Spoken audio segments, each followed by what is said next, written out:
Hello, my name is Jay Walter, and this is Rebuilding. Oliver Wendell Holmes said, "A mind that is stretched by a new experience can never go back to its old dimensions." So let's stretch our minds, find answers to problems, overcome fears, and rebuild our first kingdom. Welcome to Rebuilding with Jay Walter. We've got a wonderful show planned out for you today.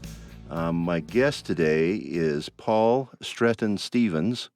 Paul is a future mindset teacher, futurist, author, and speaker who brings perspective, wisdom, foresight, and insight to the difference makers in the world. His express wish in serving others is that the more people experience joy, fulfillment, and peace of mind in their lives by living their dreams, the better they will impact their families, professional life, communities, and the world.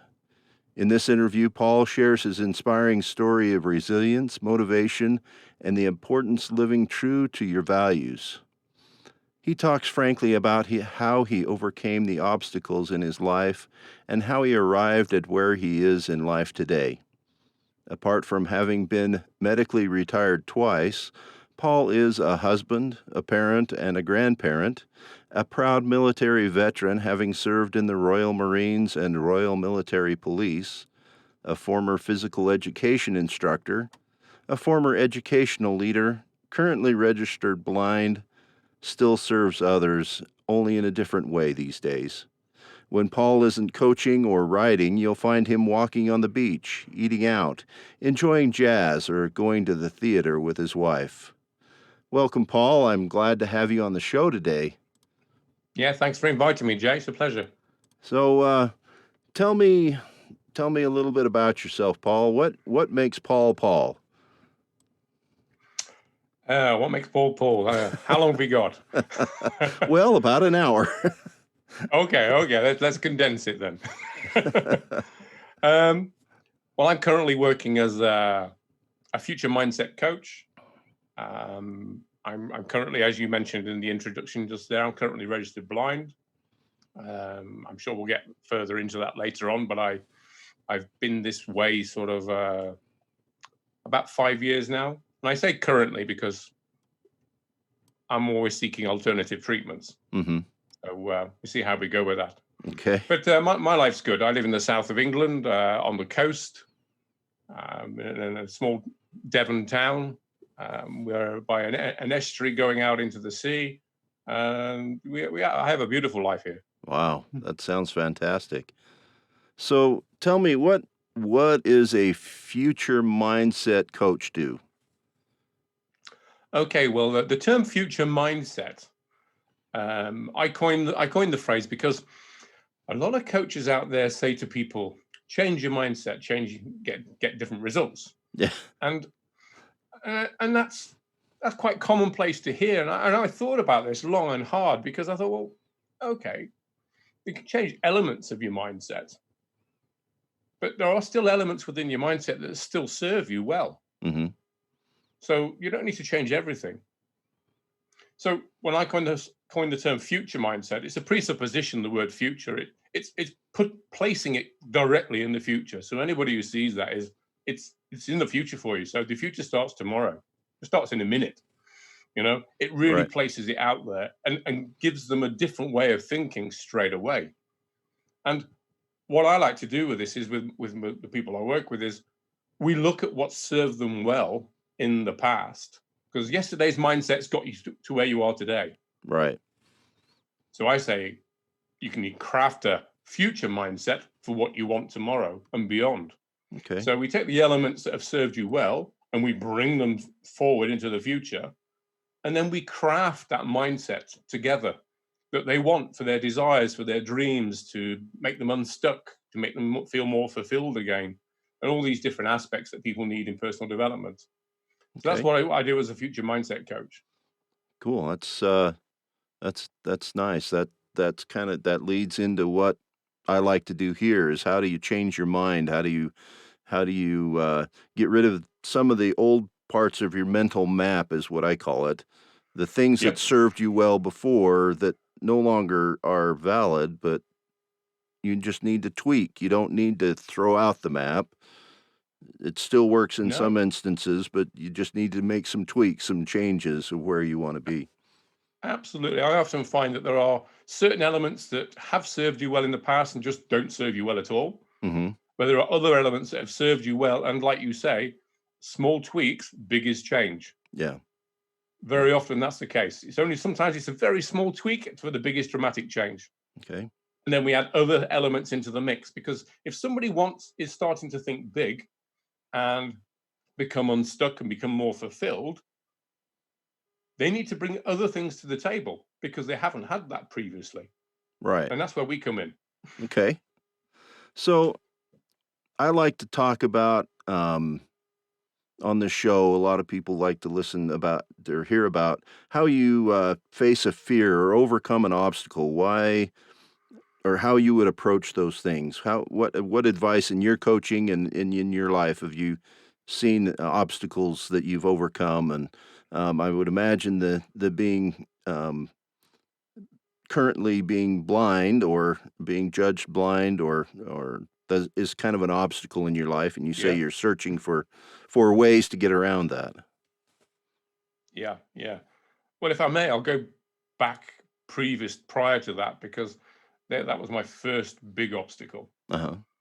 So you mentioned in the intro, I'd served in the military, and I classed myself as an extremely disciplined and fit individual. Mhm. And I was always really into sport and physical education, physical activity, and I became a physical education instructor.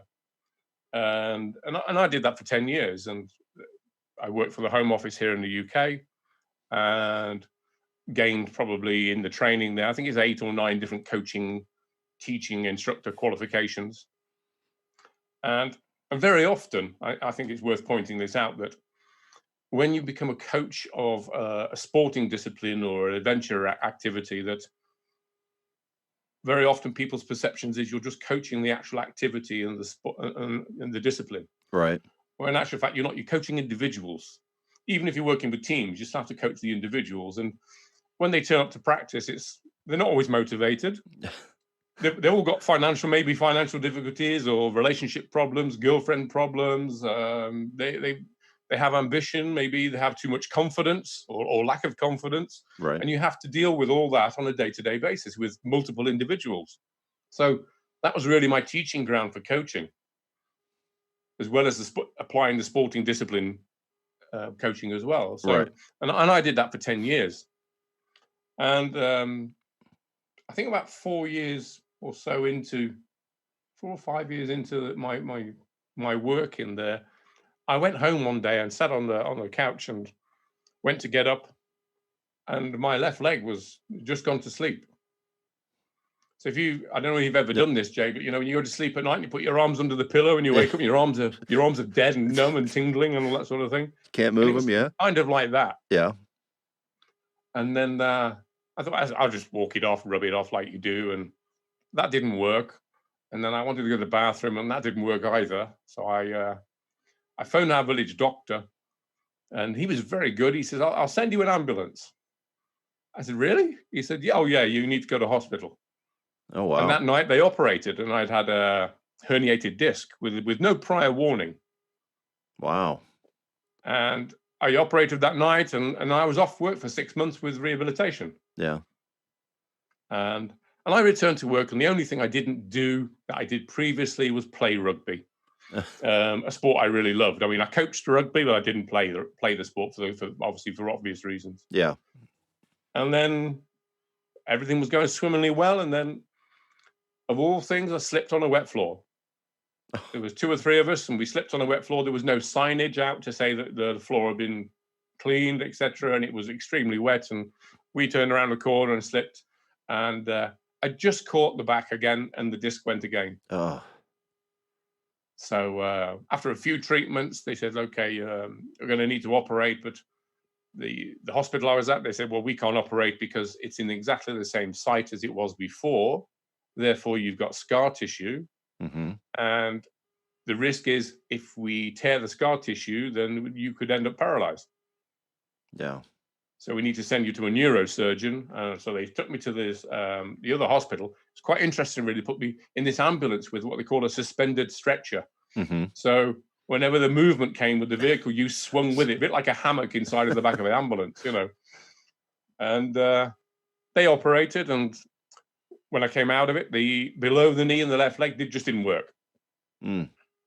And they said, sometimes this happens and it comes back after a few days. We'll have to wait and see. Okay. And it didn't.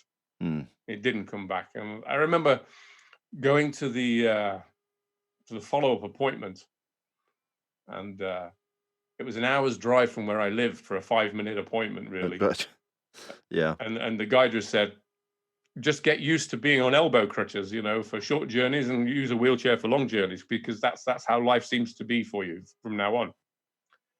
And I just couldn't really accept that at the time, obviously. And Right. You can't really storm out of a doctor's office on elbow crutches. You're slow, aren't you? But I intended to. That was the intention.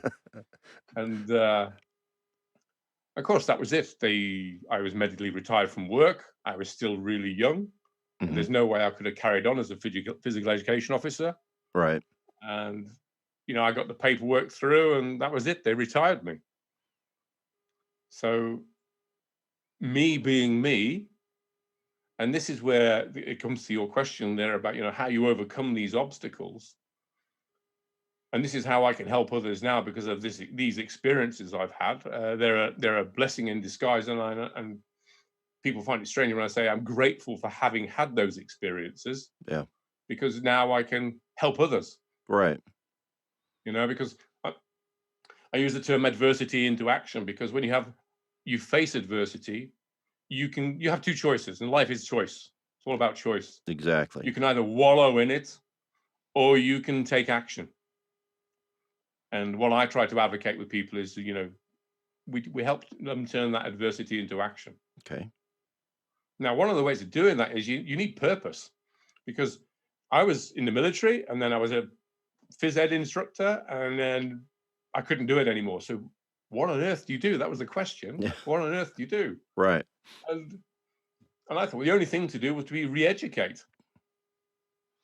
Okay. So we had a college in the town that was affiliated to university, and I looked through their courses, and I didn't know half the subjects that were on offer, because things changed, don't they, over the years? Right. And Absolutely. so I thought, well, okay, thing that will stand me in good stead for the future. Okay, I'll look at business and marketing. So I went along for this interview for business and marketing, and it was a part-time course because of my physical disability at the time, and I thought it'd be easier to manage. Mm-hmm. And the tutor said, "No, I can't accept you on the course." I said, "Why not?" He said, "No, you need to go on the full-time course." He said, "Full-time isn't really full-time. It's only 3 days, 4 days a week." He says, and you can study in between at home or in, wherever you're relaxing. So I did that course. Okay. But before I actually started, we have something in the UK called a disability employment advisor. And they come out to see you to give you advice on, everything you can possibly get, or the help and assistance you can get in your new circumstances. And her advice to me was, take a couple of years to get used to your new circumstances, to get used to your new life. Wow.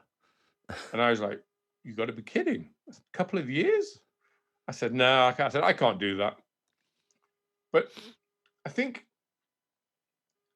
that was her job. And there is this sort of social expectation that when somebody experiences something like this, they need a long time to get over something, to get over it. Right. But what I find is, if you get purpose, like a business and marketing qualification was my purpose, Mm-hmm. and going to re-educate, why wait? Exactly. Why wait? Yeah. Do you sit around or you just get started? Absolutely. Well, absolutely. So I said, "Well, I'm sorry." I said, "But, I start Monday." She goes, "No, you can't do that." I said, "I'm signed up. I'm starting Monday." And that was it. End of conversation. But not everybody works that way. And I understand that, which is why I do what I do now. Right. I remember going to one of the follow-up appointments, and when I was in hospital having the operation, there was another guy there. It was 2 or 3 of us having similar operations. And one of them happened to be a doctor. Mm-hmm. And a few months later, when I went for the follow-up appointment, he was there in the waiting room. And he was, for want of a better expression, probably morose. Hmm. He could hardly string a sentence together. He didn't want to say hello. He was facing down, looking at the floor. He was in a real state. And that then got me wondering, how can one person have the same operation and come out of it with a mindset of, okay, let's move forward, let's deal with this, let's get on with it. I may not accept that I've had this injury and I'm disabled now, for want of a better expression, Right. but at least move forward and find out what there is in life now. Right. But this guy just wasn't moving anywhere. Hmm. And that really intrigued me as to why that would be the case. Right. Yeah. Was it because of previous experience? I don't know, me being in the military maybe, and having a pretty, I wouldn't say harsh upbringing, but not a very caring upbringing, shall I say? So you may be a bit hardened more than somebody who maybe brought up the same parents in a nice environment, become a doctor. You might not have had the same sort of circumstances previous in life that I had.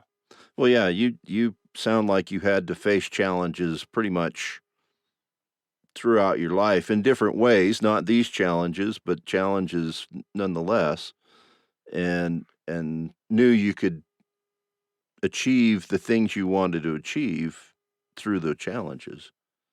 Yeah, that's not to say you have down days, because you Oh, do. I mean, we're human, yeah. and Oh, absolutely. there was some really dark days, but that didn't last long because of the purpose Yeah. and the wanting to move forward. So you kind of deal with those quicker, and they become. And I also find, and this really should help people listening, that once you've found that purpose, you grasp that purpose, and you start to take that action. Right. Every step you take makes those dark days more insignificant. Right. So Yeah. the more you move forward with that purpose, those dark days gradually disappear. It is amazing how different your outlook is when you say, "Oh, I really want this thing," whatever it is, Yeah, yeah. versus, "Well, I don't have a clue what I want." I've been reading, listening to an audiobook, Napoleon Hill, and Oh, he yeah. talks about, it's over Outwitting the Devil, and he talks about definiteness of purpose and definiteness of thought as to how you direct your life. If you have a definite purpose, nothing really can sway you. I think I've seen quotes that,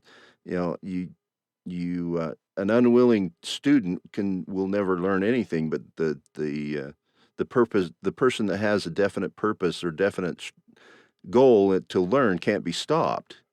It's just that seems to be, what I'm finding more and more as I talk to more people and as I listen to more stories. It's that, well, I had this thing and I wanted to do something else, or I wanted to do something and set my mind on it, and off I went.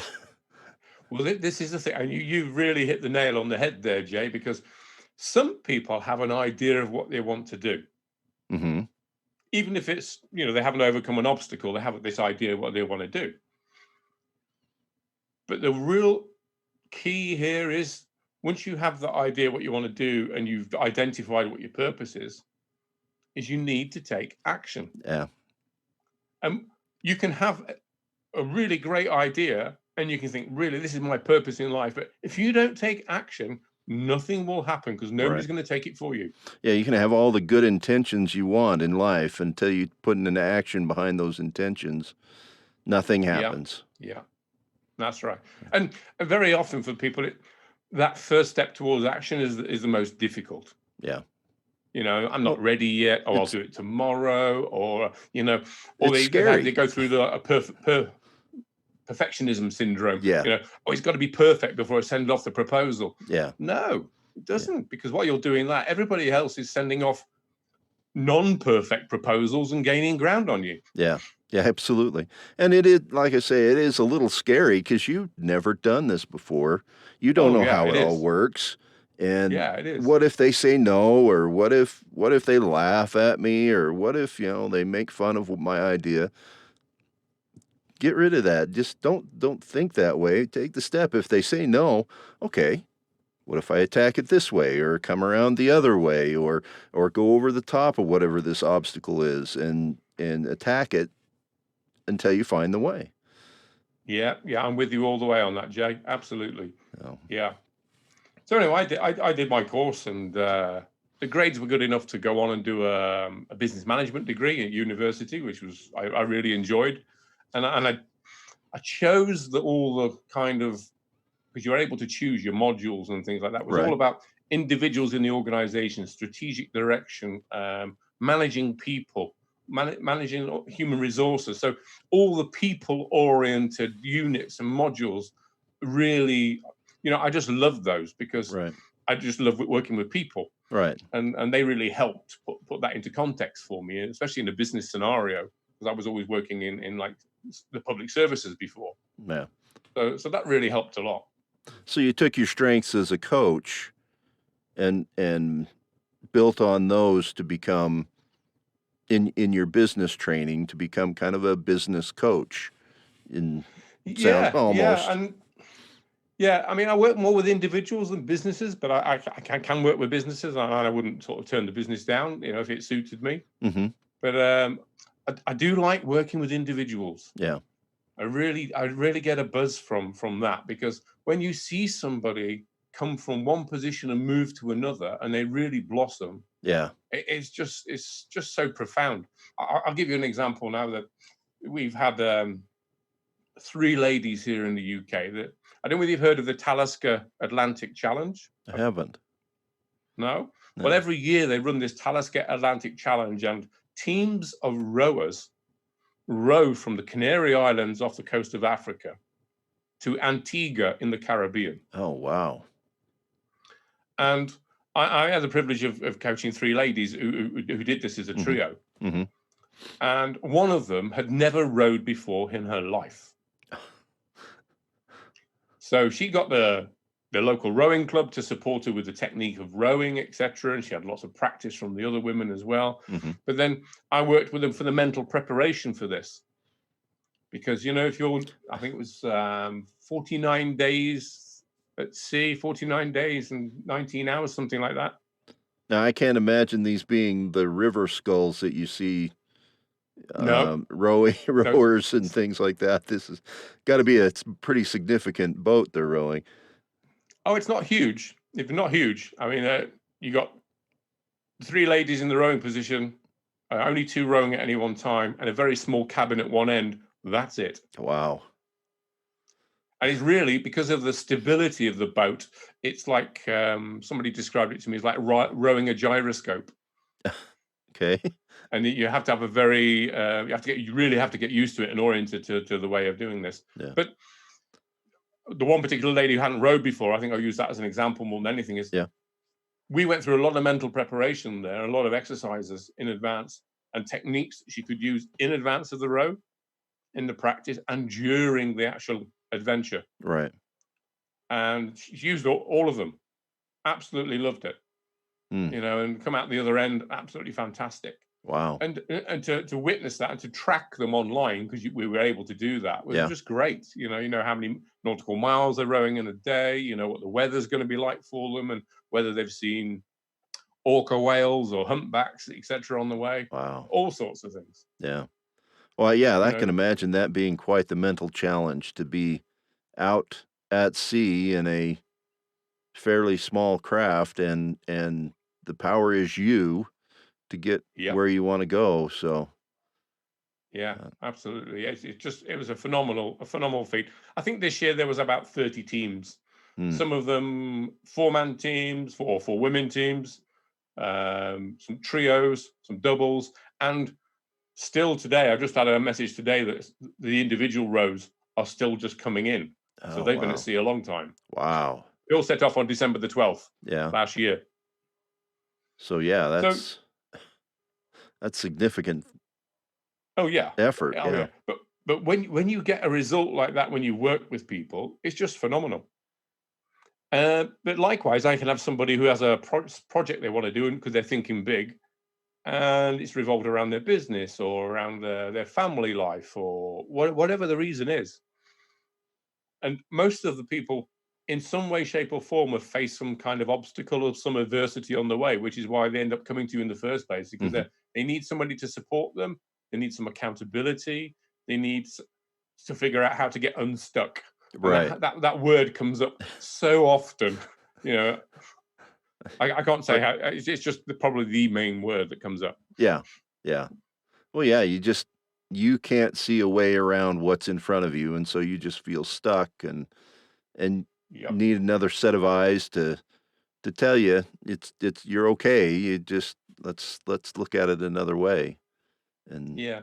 I mean, let's face it. I mean, businesses, if they're in a particular situation, they call an expert in, they call a consultant in or a consultancy firm in, don't they? For those mhm, extra pairs of eyes yeah, to see things in a different way. And it's no different from an individual working with a coach yeah, on a absolutely. one-to-one level. Yeah. So yeah. So anyway, I did the degree. Um, I have to say I was at a bit of a loss of what I was going to do with it then, still being fairly physically disabled, Right. and experiencing, significant amount of pain, because that was a real enduring factor. Yeah. Yeah. That's always hard when pain is there, it can tend to try and slow you down, from where you Yeah, wanna it be. can. It can be quite draining, can't Yeah. it? Yeah. And I was seeing a pain specialist, and it wasn't working. All the different techniques they were doing, it was alleviating a little, but not enough, and this sort of thing. And I heard about in the next county that there was an anaesthetist over there, a pain management specialist that had this particular gadget he was using with people. Mhm. So I thought, well, I'd like to go there and see what he can offer. So on my next pain, I got all the documentation together. And on my next pain management clinic appointment, I sat with a doctor, and we were discussing, things just weren't working as it was. I said, well, this guy in the next county's got this. He said, yeah. He said, but you can't go there because it's. I said, it'll be 5 miles from the border of the next county here. I said, let's give this a shot. And he says, I can't sign the papers. He said, because you're in the wrong county, Mhm. and you won't get funding. And I said, okay. I said, I'm your probably second person on the clinic today, and there's a waiting room full of people outside.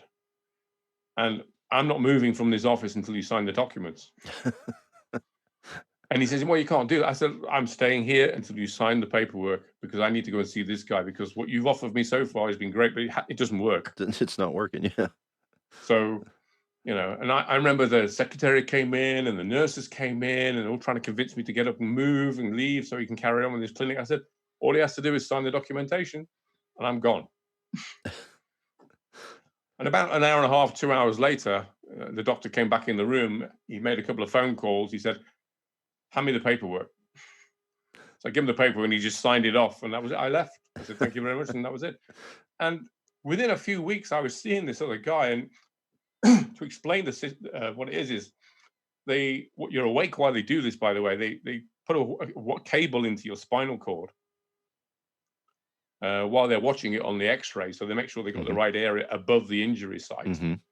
And that's wired up to a power pack they strap to your chest.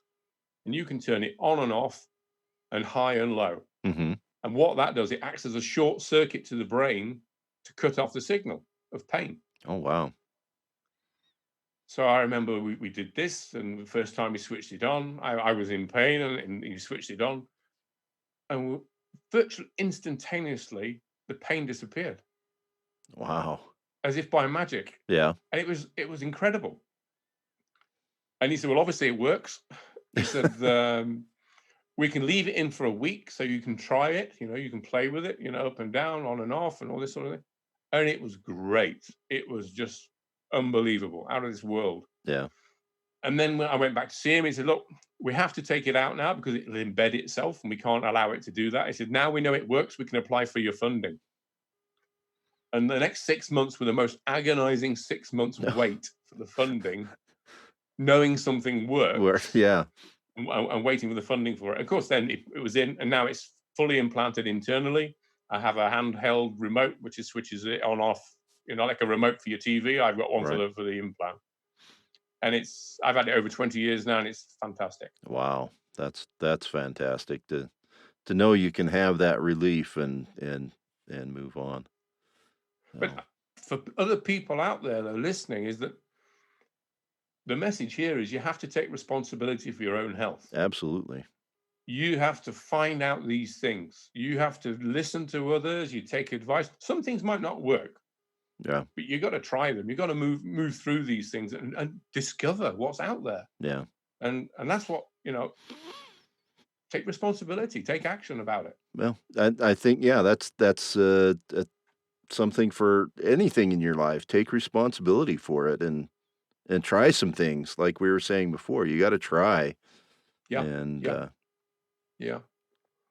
And to cut a long story short, I mean, I ended up moving into education. mhm, I was used to teaching from a coaching point of view of the sport, and then I had an opportunity. I'd done a few jobs in between and some studies over in Spain.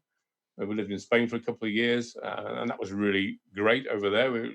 Lovely people, lovely country. mm, That was fine. And I did a few different contracts on different work. And then when I was back in the UK, a friend said, "Look, I've got somebody who's gone off sick, and could you cover for a few hours for me?" I said, "Look, I haven't taught business studies or anything like that before." He said, "Oh, you'll be fine." He said, "You've got all the knowledge." And I said, "Okay, I'll help you out." And I loved it. mm, It was great with a teenager. Who was teaching was 16 to 18, yeah. and they were just like soaking it up like sponges. The information, it was amazing. Wow. And then gradually I got into education and ended up teaching on university degrees and designing courses and running a department and all sorts of things. And then a job came up to go back to Spain, because we said if we ever got a chance to go back, my wife and I, we would go back because we loved it so much. Right. And anyway, a job came up. Thought, oh, great. Okay, go for the job. So went for the interview, got the job, turned up on the day, and they said, "Oh, by the way, we employed you as a teacher, but we'd like you to be head of department." I said, Oh, "Oh, wow. okay, fine, no problem. Do that. Bit of extra money too." Yeah. And within 4 years, I was the head of school. Oh, So it really worked for me, and I yeah. really enjoyed it. We had 800 kids, 100 teachers, all the support staff, and it was just a lovely environment to be in. And on a day-to-day basis, to see the kids blossom and to be able to coach the staff and use my coaching skills as well as my Yep. teaching skills and management skills, it was just everything I could have wished for. Wow. Yeah. And then I went to the opticians one day just for a normal eye test, and he said, "Oh, you've got a cataract in your left eye." I said, "Okay, what do I do with that?" He said, "You need to get it removed." So I Mhm. went to see a specialist, removed it. It didn't improve the vision in the eye. Mm. Oh, okay. So he said, "Look, we need more investigations here." So we did the investigations, and he said, "Ah, okay." And I think I had 4 different diagnoses from different people. Yeah. So I wasn't really sure what was going on at all. I just knew that the left eye wasn't working well. The right eye was fine. And eventually I went to there's a hospital in the UK. It's quite famous, called Moorfields, and they're the eye hospital to go to. Mm. And then they did a series of tests and everything. You've got this particular condition, he says, and it's in both eyes, but it's only manifested in one. And we have no time scale about the other eye. It might never manifest. It might be next week. Mm. We don't know. Yeah. I says, okay, so what do I do? Is there anything I can do to prevent it or reduce its impact? What can I? There's nothing. There's no cure. I said, right, okay. So I went back to work, carried on working, and in 2015, the other eye went. I woke up one morning and the vision in that eye was not good. Mm. It wasn't as bad as the left eye, but the right eye, it wasn't good. We went to the hospital and they just said, there's nothing we can do. And that was me medically retired for a second time. Yeah. Mm. And I mean, we tried things like large magnifiers and audio equipment and everything, but it was really difficult to carry on with the job. Right. and it just wasn't feasible. Right. So they medically retired me, and I thought, what do I do now? Back to the same question, isn't it? Yeah. Well, let's take a quick break, and then when we come back, we'll talk about what you did then after that. Sounds good.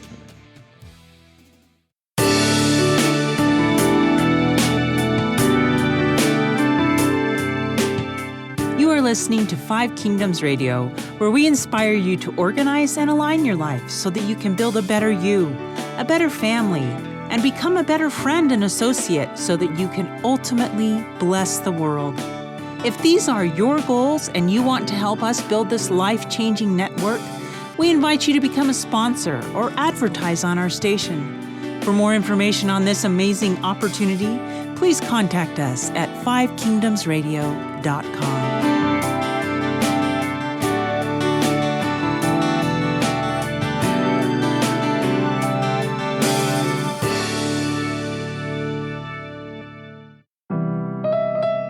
Hey, hello. My name is Susan Escalante. I'd love to invite you to hear my podcast called The Verve. People ask, what does the verve even mean? Verve means vigor or enthusiasm, and you can discover ways to improve your world. Tune in at 6 o'clock p.m. on Fridays, Mountain Time in the United States, here on Five Kingdoms Radio. That's fivekingdomsradio.com. Again, fivekingdomsradio.com. The Verve.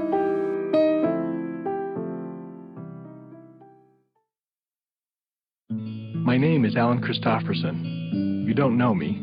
Just another book in the library, my father would say, unopened and unread. You have no idea how far I've come or what I've lost. More important, you have no idea what I've found. I'm no one important or famous. No matter. It's better to be loved by one person who knows your soul than millions who don't even know your phone number. I have loved and been loved as deeply as a man can hope for, which makes me a lucky man. It also means that I have suffered. Life has taught me that in order to fly, you must first accept the possibility of falling. I don't know if anyone will ever read what I'm writing, but if you're holding this book, then you've found my story. That makes you my fellow sojourner. If you find something in my journey that will help you with yours, keep it. Some might call this a love story. Those without love will call it a travelogue. To me, it's one man's journey to find hope. There are things that happened to me that you might not believe. There were lessons learned that you might not be ready for. No matter. Accept or dismiss what you will. But let me warn you in advance, which is more than I got, that what you read won't be easy, but it's a story worth telling. It's the story of my walk.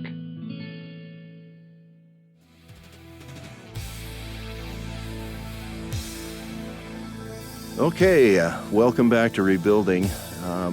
We've had a great show so far here with Paul, and now we're going to learn a little bit more about this second setback, the second medical retirement, and where you went from there.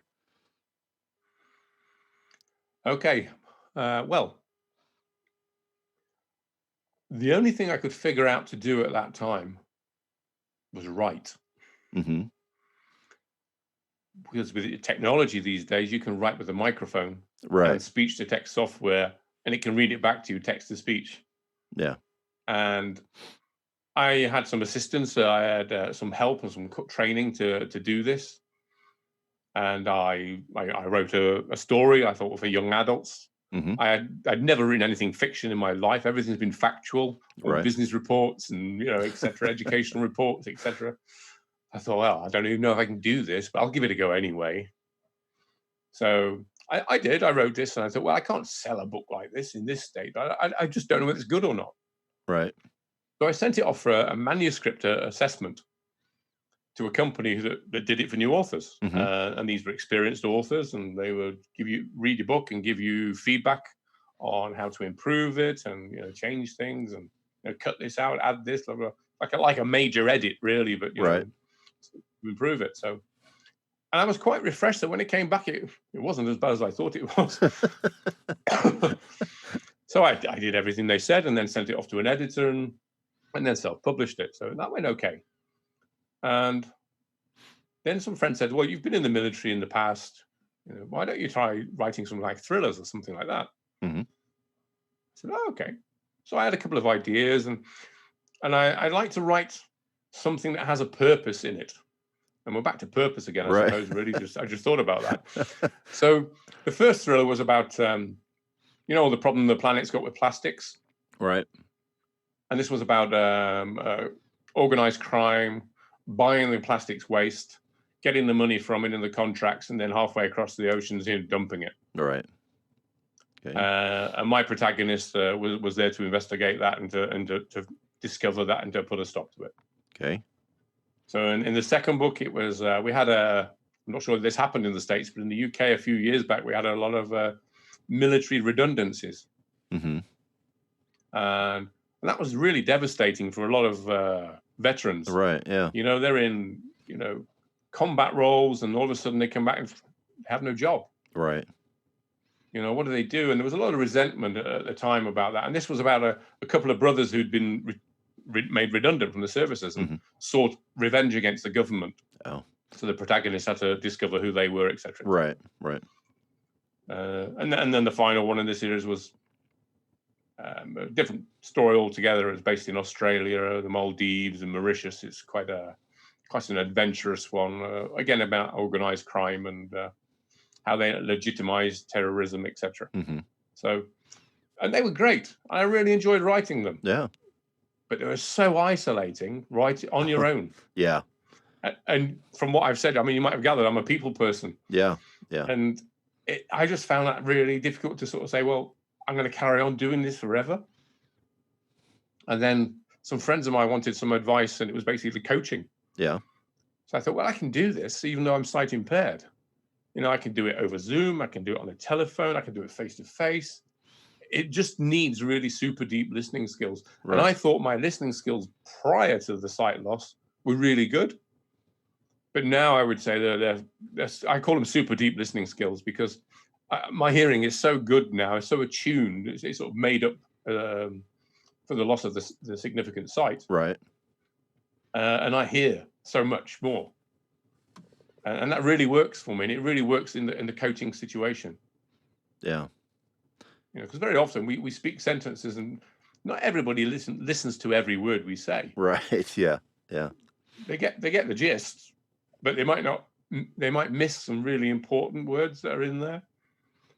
And when you're coaching, that's a really important thing to do, to be able to listen to every single word, listen to what's not said, listen to the sighs, listen to the breath taken, listen to the changing breathing, all those elements. Exactly. Yeah. Yeah. So I opened my coaching practice again, and I haven't looked back. So that's where I sort of came from with that. Huh. So, as you're coaching people, what are you seeing besides this lack of purpose? Is there some overarching thing that you're seeing with people that are stuck? What's a common thread that you're seeing as you're talking and helping people? It's really interesting because, take somebody who's really successful, and on the outside, for everybody looking in, they got the nice family, they got a nice house, they got maybe a boat, they got a good job, they got the money coming in. You can have all that, but you can feel real lonely, and you can feel unfulfilled. Yeah. But not everyone on the outside realizes that. I mean, sometimes the people in there are just they're stuck. They just don't know what's wrong with them. They want to move forward. Right. And of course, a lot of people come and I say, look, I'm not a therapist. If you're depressed, I need to refer you to a therapist. I'm a coach. Therapists deal with things in the past. I'm a coach. I deal with things in the future. Right. And you do get that occasionally, but that's quite a common thing where people are, they seem to have everything you need in life, but they're unfulfilled. There's something extra they want. There's something more to life than what they've already got. Right. And even people, it doesn't matter whether you're a successful businessman or somebody who works in the cash register in the local supermarket. Everybody has ideas that there's something more for them out there. Right. Yeah. And it's that something more that they haven't yet achieved. Some people figure it out, some people don't, Right. but they want to. Yeah. And this is what they want to work on. And it's all down to choice at the end of the day. Do they choose to stay where they are and be stuck and just go with it? Or do they choose to move out of that and take some action? Right.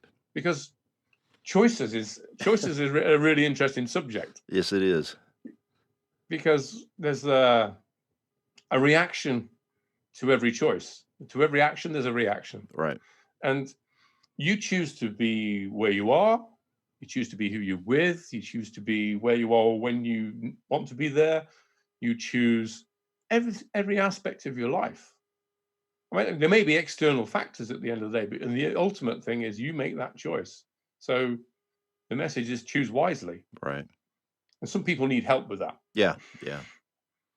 Yeah. which is, natural. Well, yeah, we don't all have all the answers. We don't all have the same experience and No, life no, experience, and so having no. that different point of view, seeking out a different point of view, I think is always helpful when we feel like you just can't overcome something. So, Yeah, yeah. And for me and for other coaches as well, because there's some really good coaches out there. hmm There really are.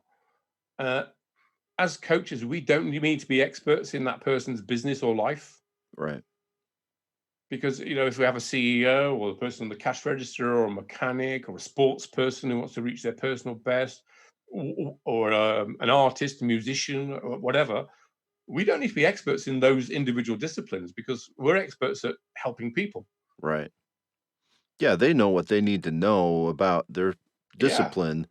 You just want to help them kind of fine tune that knowledge, maybe, or just help them recognize what they know. yeah, yeah, absolutely. I mean, some people want to look at goal setting, for example, hmm for the next year. hmm Others want to do it for the next 20 years. We're Yeah, we're all so different, but it yeah, depends on that individual and what they actually want. And I always think it's worth speaking in depth with the person prior to them working with them. And I always offer it's up to 2 hours, an actual coaching session, so they can have an experience of what I'm offering uh-huh, and get some insight and takeaway from that. right, yeah, Now they can either choose to work with me as a result of that or not. That's their choice. But at least they've experienced that, right, and it gives them a chance to see if they're compatible to work with me, and for me to see that I'm compatible to work with them. yeah, yeah. Because we don't all suit each other. No, no, it's finding the person that you feel like they understand you well enough to offer advice, and you feel Yeah, comfortable yeah, receiving it from them. So yeah, that's a wonderful thing to offer people, is that chance to get to know whether they feel comfortable with where you would take them. yeah. And let's face it, these days with geography, I mean, we're on Zoom, Jay. Yeah. You know, we you don't need to have a coach that's nearest to you. You No. need to choose the right coach. Yeah. And with Zoom and Skype and communications these days, that person could be on the other side of the planet if need be. Well, yeah, basically we are right now pretty much on the Yeah, other side of the planet from each other. Well, pretty close, but yeah. yeah. So I So always say choose the right coach, not the nearest. not the nearest, yeah. Not what's convenient, the right Yeah, thing. So yeah.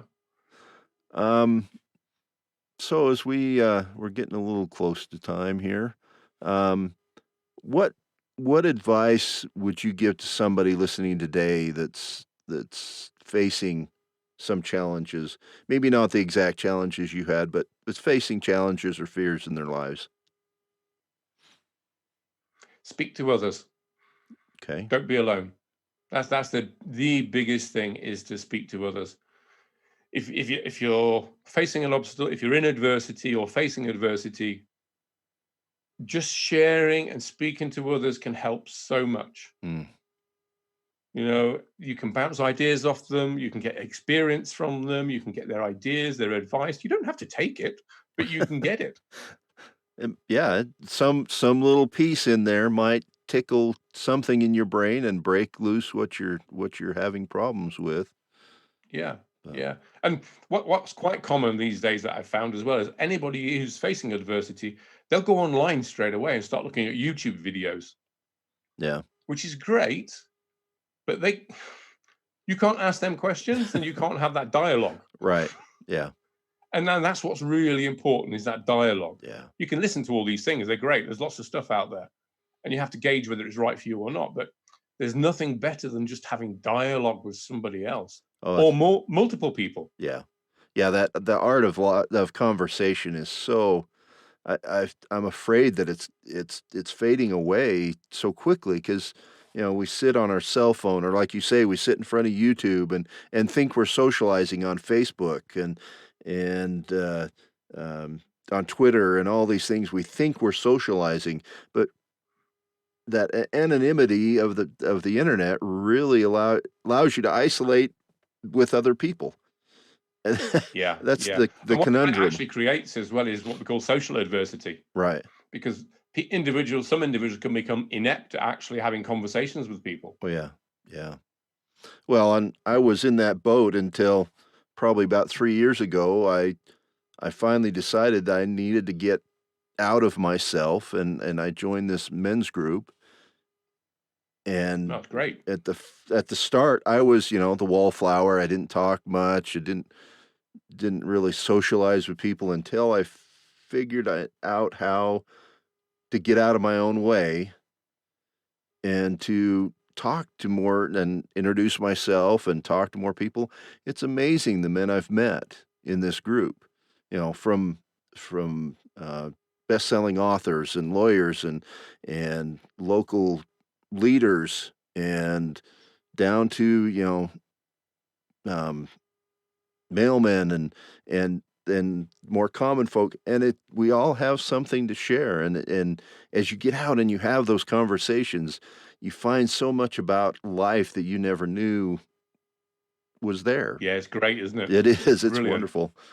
And so yeah, that and it really led to me doing this podcast is I see how that has affected my life, how rebuilding myself from that inside out, the changing my mind, changing my thought patterns, changing how I interact with my family, changing how I interact with my friends, all those things. I needed to get this story out. I needed that became my purpose.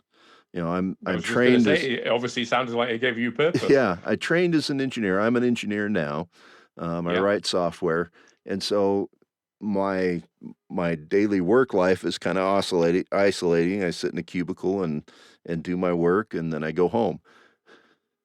But now I have this, and I've actually gotten to know more people that I work with, and I've gotten out of my shell and tried to That's become great. a That's great to hear.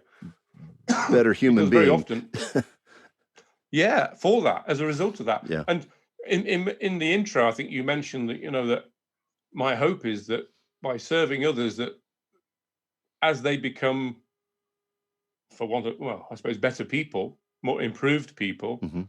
that will help the relationships with their family, their community, their profession, and the world, and the community, and their world at large. Right.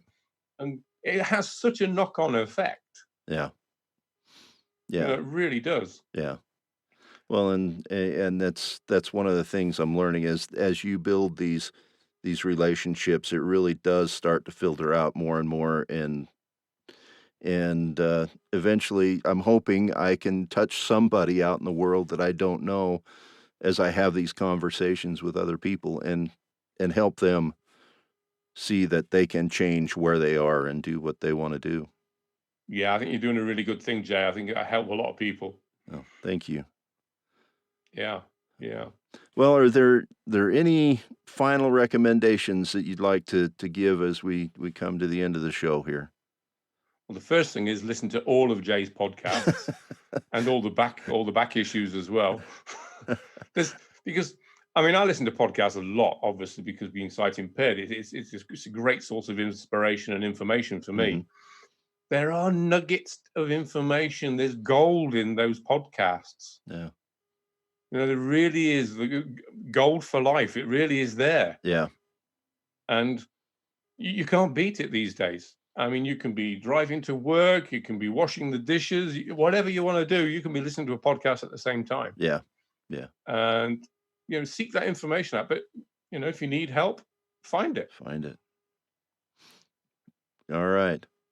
Well, I guess we'll call that a show for today. I really do appreciate your time, Paul. I've enjoyed so much talking with you and getting your thoughts, and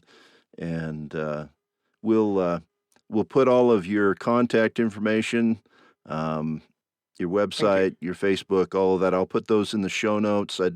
I don't like to talk about them on the show. Nobody can remember those anyway. No, they can't remember them when you say it, no. And so if you're sitting in the car, I don't want you to have to pull over and write down all these addresses. They'll be in the show notes, so you can contact Paul if you would like to talk to him more about his coaching and more about his experience. I'm sure he would love to spend time with anybody who's heard the show and is something has resonated with them. So again, yeah, anytime. All right. Well, thanks, Paul, again, and we'll call this a show. As always, thank you for listening to Rebuilding. I hope that you have heard something today that will help you on your path to rebuilding your life. If something resonated, if you felt a call to action, please take that action and rebuild. Let me know what you think of today's show or any of my shows. You can leave comments at rebuilding.podbean.com or email at j@jwalter.com. I would love to hear from you. Comments, suggestions, and topics that you would like me to cover are always welcome. Remember, a dream written down with a deadline is a goal, and a goal achieved is a dream come true. Until next time, I am J. Walter, and I am always rebuilding.